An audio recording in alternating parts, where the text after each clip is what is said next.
Hello friends, મારું નામ ધવલ છે અને અત્યારે આપણે ચાલુ કરશું સ્વાધ્યાય 2.2 નો દાખલા નંબર 2, જેનું હેડિંગ છે કે નીચે દર્શાવેલ સંખ્યાઓ અનુક્રમે દ્વિઘાત બહુપદીના શૂન્યનો સરવાળો અને શૂન્યનો ગુણાકાર છે તે પરથી દ્વિઘાત બહુપદી મેળવો.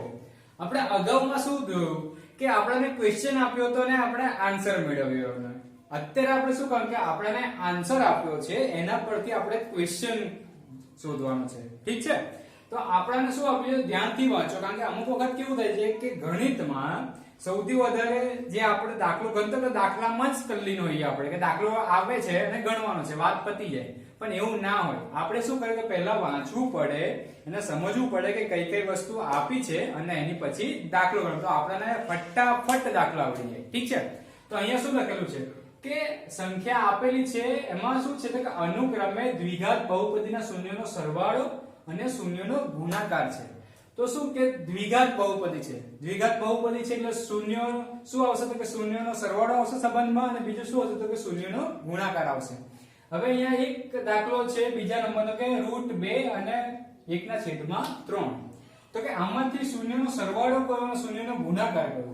તો અહીંયા લખેલું કે અનુક્રમે શૂન્યનો સરવાળો અને શૂન્યનો ગુણાકાર છે. અનુક્રમે એટલે શું તો કે એક પછી એક. તો પહેલા શું આપ્યું છે તો કે સરવાળો આપ્યો છે અને બીજું શું આપ્યું છે તો કે ગુણાકાર આપ્યો છે. ચલો હવે આપણે ચાલુ કરીએ શોધવાનું. તો કે દ્વિઘાત બહુપદી છે, શૂન્યનો સરવાળો આપ્યો છે, બરોબર છે. તો કે શૂન્યનો સરવાળો એટલે શું થાય તો કે શૂન્યનો સરવાળો બરાબર આલ્ફા પ્લસ બીટા, એનું સંબંધ શું હતો તો કે -b/a હતો.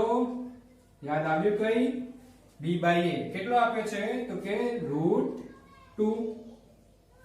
હવે જે આ √2 છે બરોબર છે, એને હું આ રીતે લખી શકું કે √2/1 વસ્તુ સેમ થવાની. ઠીક છે, હવે આપણે એને આપ્યો છે શૂન્યનો ગુણાકાર. તો કે શૂન્યનો ગુણાકાર શું છે તો કે શૂન્યનો ગુણાકાર એટલે શું તો કે આલ્ફા * બીટા. તો કે આલ્ફા બીટા. હવે શું છે તો કે 1/3. અને આને શું કહેવાય તો કે c/a કહેવાય, તો કે c/a. ઠીક છે, હવે જો હવે કાં તો જે પહેલું છે સરવાળો બરોબર છે એના અંશને અને છેદને સરખાવો, કાં તો આ જે ગુણાકાર છે એના અંશને કાં તો છેદને સરખાવો, બરોબર છે. હું આ સરવાળા વાળા અંશને અને છેદને સરખાવું છું.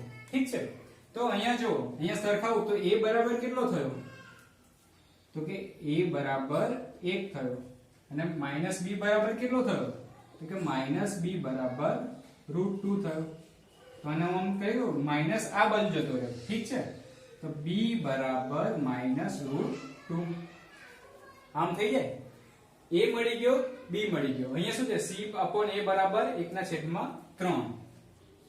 તો કે c બરાબર કેટલો થાય તો કે 1/3 ગુણ્યા a થાય, 1/3 ગુણ્યા a.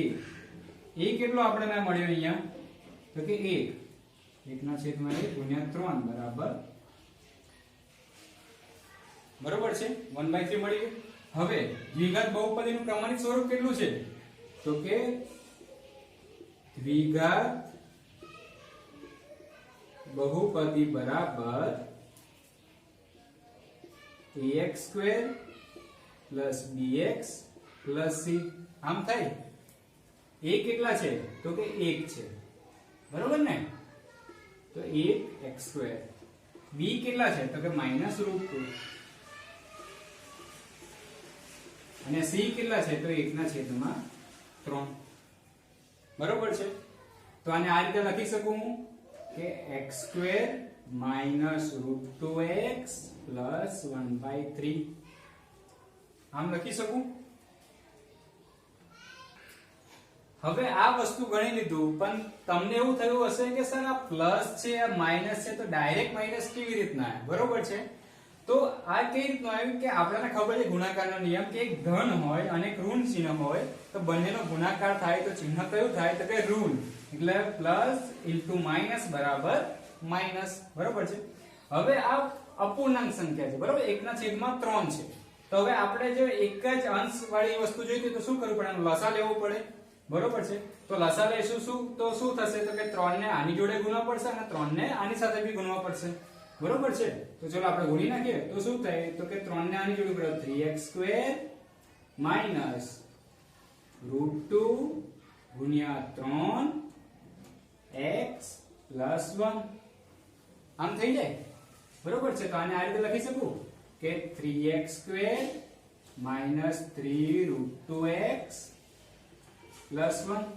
તો આ થઈ ગઈ આપણી સરવાળા વાળો શૂન્ય અને ગુણાકારની દ્વિઘાત બહુપદી. હવે આપણે જોવાના છે દાખલા નંબર 4 જેમાં શૂન્યનો સરવાળો છે 1 અને શૂન્યનો ગુણાકાર પણ 1 છે. ઠીક છે. તો હવે હું ચાલુ કરું છું કે શૂન્યનો સરવાળો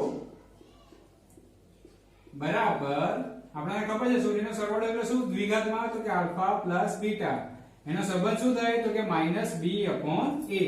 કેટલો આપ્યો છે તો કે 1. 1 ને હું આ રીતે લખી શકું અંશ ને છેદના સ્વરૂપમાં. ઠીક છે. હવે શૂન્યનો ગુણાકાર કેટલો આપ્યો છે તો કે શૂન્યનો ગુણાકાર બરાબર આલ્ફા ગુણ્યા બીટા બરાબર c/a બરાબર 1. એને બી અંશ ને છેદના સ્વરૂપમાં લખી દઉં. ઠીક છે. હવે શું કરશું તો કે અંશ અંશ છેદ છેદ સરખાવશું તો કેટલા મળશે a બરાબર 1 અને -b બરાબર 1. તો b ને કરું તો શું થાય b બરાબર -1 થશે કારણ કે માઈનસ આગળ જતું રહે એટલે. ઠીક છે. હવે ચલો a અને b આપણે લઈ લીધા. હવે c ની વારી તો કે c બરાબર શું થાય તો કે c બરાબર a ગુણ્યા 1 થાય.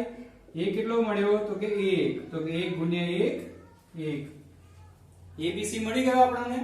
હવે દ્વિઘાત બહુપદી શું છે એનું પ્રમાણિત સ્વરૂપ શું છે તો કે દ્વિઘાત બહુપદી બરાબર ax² plus bx plus c. a કેટલો છે તો કે 1 છે તો કે 1x². b કેટલો છે તો કે -1 તો કે -1x પ્લસ c કેટલો તો કે 1. 1 ગુણ્યા x² એટલે x² plus or minus minus 1 ગુણ્યા x x પ્લસ 1. તો આ થઈ આપણી દ્વિઘાત બહુપદી. હવે આપણે પાંચમો દાખલો જોવાના છે. તો શું છે કે શૂન્યનો સરવાળો આપ્યો છે -1/4 અને શૂન્યનો ગુણાકાર આપ્યો છે 1/4. બરોબર. તો આપણે લખીએ તો કે શૂન્યનો સરવાળો કેટલો તો કે શૂન્યનો સરવાળો બરાબર આલ્ફા પ્લસ બીટા બરાબર -b/a. તો શું આપ્યું છે તો કે -1/4. માઈનસ માઈનસ ઉડી જશે તો b/a કેટલા થશે તો કે b/a બરાબર 1/4. હવે આપણે જોઈએ કે શૂન્યનો ગુણાકાર કેટલો તો કે શૂન્યનો ગુણાકાર બરાબર આલ્ફા બીટા બરાબર c/a. તો કે c/a કેટલું આપ્યું છે તો કે 1/4. હવે આના પરથી શું થાય અંશ અંશ સરખાવું છું તો b બરાબર 1 અને a બરાબર 4. બરોબર છે. મેં સરખાયું છે મેં ડાયરેક્ટ મળી નથી ગયું મેં સરખાયું છે એટલા માટે મને આ મળે છે.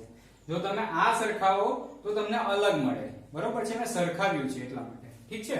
તો હવે c ને હું કઈ રીતે લખી શકું તો કે c બરાબર a/4. બોલો કઈ રીતનું આવ્યું તો કે c ના છેદમાં a બરાબર 1/4 છે. બરાબરની બીજી બાજુ જાય તો છેદ શું થઈ જાય આનો અંશ થઈ જાય. બરોબર છે. એટલે આ છેદમાં હતું તો આ છેદ વાળું અહીંયા આવીને અંશમાં જતું રહ્યું એટલે a/4 થયું. હવે a કેટલો છે તો કે 4 તો કે 4/4 એટલે c બરાબર કેટલા થશે તો કે 1. a b c મળી ગયા. હવે દ્વિઘાત બહુપદી શું થાય તો કે દ્વિઘાત બહુપદી બરાબર ax² plus bx plus c. a કેટલો છે તો કે 4 તો કે 4x². b કેટલો છે તો કે 1x પ્લસ c કેટલો છે તો કે 1 તો કે 1. આની જોડે ગુણો તો 4 ગુણ્યા x² એટલે શું થાય 4x² a ગુણ્યા x એટલે x + 1. તો આ થઈ આપણી દ્વિઘાત બહુપદી.